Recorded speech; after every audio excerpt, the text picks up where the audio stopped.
এ যেন চাঁদপুরের খুদে মেসি।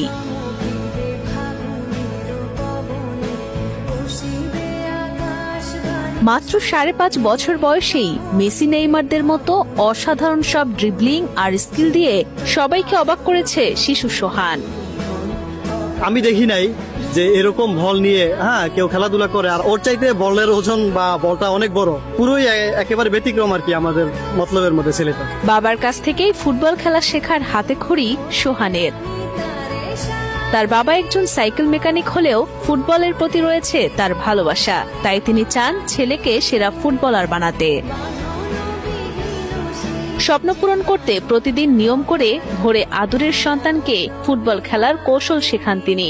এই অল্প বয়সেই হেডিং, ড্রিবলিং, স্কিল, বল কন্ট্রোলিং এর মতো ফুটবল খেলার বিভিন্ন কৌশল একে একে রপ্ত করেছে শিশু সোহান। খেলাধুলা আমার ছেলেকে আমি নিজেই শিখি, এমনকি ওরা চাই বাংলাদেশের একদিন ভালো ফুটবলার বাংলাদেশের যাতে নাম হয়।